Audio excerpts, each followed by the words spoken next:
یعنی صوفیاء نے ایک فرد کے کردار کی تعمیر کے لیے جو مراحل مقرر کیے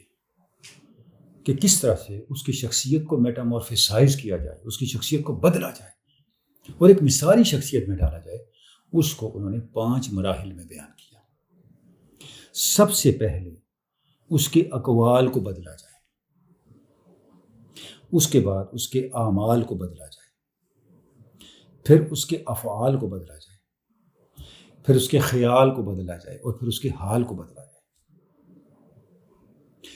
اب تصور کریں کہ تصوف کتنی پریکٹیکل جو ہے، وہ ایک سائنس ہے، پریکٹیکل ڈسپلن ہے۔ حال کا درجہ بالکل آخر میں آتا ہے، جس کو ہم شروع میں پکڑ کے پتہ نہیں کہیں سے کہیں پہنچے ہوتے ہیں اور اس کے پیچھے حقیقت کوئی بھی نہیں ہوتی۔ تو جب انسان حال پہ پہنچ جائے تو پھر یہ وہ مقام ہے جس کے بارے میں حضرت علامہ نے فرمایا کہ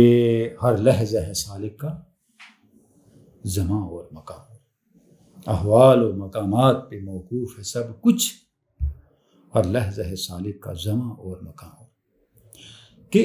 جیسے جیسے اس کا حال بدلتا ہے اس کا مقام بدلتا ہے، اور جیسے جیسے اس کا مقام بدلتا ہے اس کا زمان و مقام بدلتا ہے۔